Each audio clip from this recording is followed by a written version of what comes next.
ನಮಸ್ತೆ ವೀಕ್ಷಕರೇ, ನೀವು ನೋಡ್ತಾ ಇದ್ದೀರಾ ಸೌತ್ ಟಾಕೀಸ್.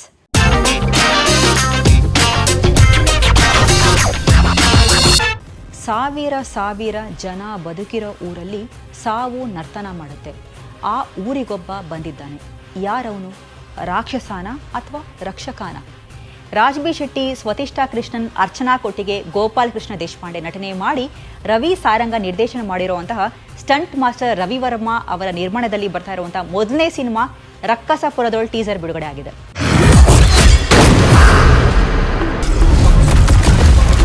ಬಲಿ ಬೇಡ್ತಾ ಇದ್ದಾನೆ, ಭಸ್ಮ ಆಗುತ್ತೆ.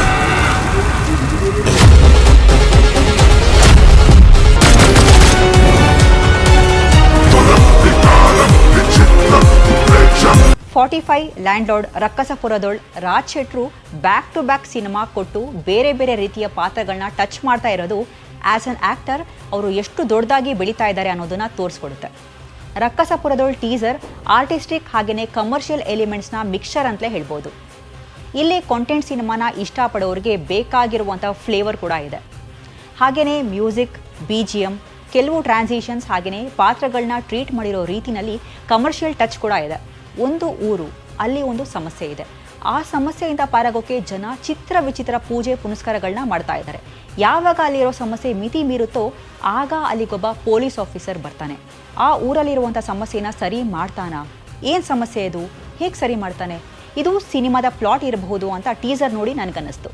ಇನ್ನು ರಾಜ್ ಶೆಟ್ರು ಪಾತ್ರದ ಕ್ಯಾರೆಕ್ಟರೈಸೇಷನ್, ಪಾತ್ರಕ್ಕೆ ಗೋಸ್ಟ್ ರೈಡರ್ ಫೀಲ್ ಕೊಟ್ಟಿರೋದು ತುಂಬ ಚೆನ್ನಾಗಿದೆ. ಟೀಸರ್ನಲ್ಲಿ ಫ್ರೇಮ್ ಬೈ ಫ್ರೇಮ್ ವಾವ್ ಮೂಮೆಂಟ್ಗಳನ್ನ ಇಟ್ಟಿರೋದು ಜನರಿಗೆ ಕುತೂಹಲ ಹೆಚ್ಚಾಗೋ ಹಾಗೆ ಮಾಡುತ್ತೆ.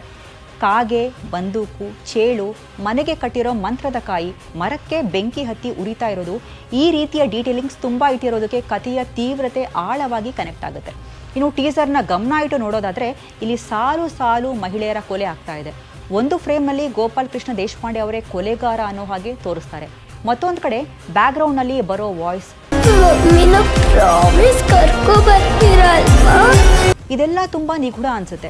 ಇಲ್ಲಿ ನನಗೆ ಕಾಡ್ತಾ ಇರುವಂಥ ಪ್ರಶ್ನೆ ಏನಂದರೆ, ಟೈಟಲ್ ಕಲರ್ ಕೆಂಪು, ಟೀಸರ್ನಲ್ಲಿ ಓವರ್ಲೆಗೆ ಬಳಸಿರುವಂಥ ಬ್ಯಾಕ್ಗ್ರೌಂಡ್ ಕಲರ್ ಕೂಡ ಕೆಂಪು, ಇನ್ನು ಮನೆ ಹೊರಗಡೆ ಮಂತ್ರಿಸಿರೋ ತೆಂಗಿನಕಾಯಿ ಕಟ್ಟೋದಕ್ಕೆ ಬಳಸಿರೋ ಬಟ್ಟೆಯ ಬಣ್ಣ ಕೂಡ ಕೆಂಪು. ಹಾಗೆಯೇ ಟೀಸರ್ನಲ್ಲಿ ಹೆಚ್ಚಿನ ಭಾಗದಲ್ಲಿ ಬೆಂಕಿ ಕಾಣಿಸುತ್ತೆ, ಬೆಂಕಿ ಕೂಡ ಕೆಂಪು. ಮತ್ತೊಂದು ಕಡೆ ಹೆಣದ ಮೇಲೆ ಹೊಚ್ಚಿರೋ ಬಿಳಿ ಬಟ್ಟೆನ ಒಬ್ಬ ವ್ಯಕ್ತಿ ಸರಿಸ್ತಾ ಇದ್ದಾನೆ, ಅಲ್ಲಿ ಸತ್ತಿರೋ ಮಹಿಳೆ ಹಾಕಿರೋ ಬಟ್ಟೆ ಕೂಡ ಕೆಂಪು ಬಣ್ಣದ್ದು. ಅದ್ರ ಜೊತೆಗೆ ಅತಿ ಹೆಚ್ಚು ಭಾಗದಲ್ಲಿ ರಕ್ತವನ್ನು ತೋರಿಸಿದ್ದಾರೆ, ಅದು ಕೂಡ ಕೆಂಪು. ಇನ್ನು ಊರಲ್ಲಿ ನಡೀತಾ ಇರುವಂಥ ಸರಣಿ ಕೊಲೆ ತೋರಿಸಿದ್ದಾರೆ. ಸತ್ತಿರೋ ಎಲ್ಲ ಹೆಂಗಸರು ತೊಟ್ಟಿರೋದು ಹಳದಿ ಹಾಗೆಯೇ ಕೆಂಪು ಬಣ್ಣದ ಸೀರೆಯನ್ನು. ಮಧ್ಯದಲ್ಲಿ ಬರುವಂಥ ಸಂಭಾಷಣೆ ಕೂಡ ಊರ ಕೆರೆ ಕೆಂಪಾಗುತ್ತೆ ಅಂತ ಹೇಳುತ್ತೆ. ಇದೆಲ್ಲ ಆಗಿ ಕೊನೆಯಲ್ಲಿ ರಾಜ್ ಶೆಟ್ಟಿ ಅವರು ಗೋಸ್ಟ್ ರೈಡರ್ ಆಗಿ ಬದಲಾಗೋದು, ಅಲ್ಲೂ ಕೂಡ ಕೆಂಪು. ಹೀಗೆ ಕೆಂಪು ಬಣ್ಣವನ್ನು ಟೀಸರ್ ಪೂರ್ತಿ ಕ್ಯಾರಿ ಮಾಡಿದ್ದಾರೆ. ಕಥೆಗೂ ಈ ಬಣ್ಣಕ್ಕೂ ಸಂಬಂಧ ಇದೆ ಅಂತ ಅನಿಸುತ್ತೆ. ಒಟ್ಟಾರೆ ಟೀಸರ್ ತುಂಬ ಚೆನ್ನಾಗಿದೆ. ಫೆಬ್ರವರಿ 6ಕ್ಕೆ ಸಿನಿಮಾ ಬರ್ತಾ ಇದೆ ಅಂತ ಅನೌನ್ಸ್ ಮಾಡಿದ್ದಾರೆ. ಗ್ರಾಫಿಕ್ ಪೋರ್ಷನ್ ತುಂಬ ಚೆನ್ನಾಗಿ ಮಾಡಿದ್ದಾರೆ. ಇನ್ನು ಟೀಸರ್ನಲ್ಲಿ ಇರೋ ಕ್ವಾಲಿಟಿನೇ ಸಿನಿಮಾನಲ್ಲೂ ಇದ್ದಿದ್ದೇ ಆದರೆ ರಕ್ಕಸಪುರದೊಳ್ ವರ್ಕ್ ಆಗೋದ್ರಲ್ಲಿ ಅನುಮಾನನೇ ಇಲ್ಲ. ಇದಿಷ್ಟು ಟೀಸರ್ ನೋಡಿ ನನಗನ್ಸಿದ್ದು. ನಿಮ್ಗೇನು ಅನ್ನಿಸ್ತು ಅಂತ ಕಮೆಂಟ್ ಮಾಡಿ ನಮಗೂ ತಿಳಿಸಿ. ನೋಡದೇ ಇರೋರು ಈ ಕೂಡಲೇ ಹೋಗಿ ನೋಡಿ ನಿಮ್ಮ ಅಭಿಪ್ರಾಯವನ್ನು ನಮಗೆ ತಿಳಿಸಿ. ಇದಾಗಿತ್ತು ರಕ್ಕಸಪುರದೊಳ್ ಟೀಸರ್ನ ರಿವ್ಯೂ. ಮತ್ತಷ್ಟು ಸಿನಿಮಾ ರಿವ್ಯೂಸ್ಗಳಿಗಾಗಿ, ಸಿನಿಮಾ ಇಂಟರ್ವ್ಯೂಸ್ಗಳಿಗಾಗಿ ಹಾಗೆಯೇ ಮೂವಿ ಅಪ್ಡೇಟ್ಸ್ಗಳಿಗಾಗಿ ನೋಡ್ತಾ ಇರಿ ಸೌತ್ ಟಾಕೀಸ್.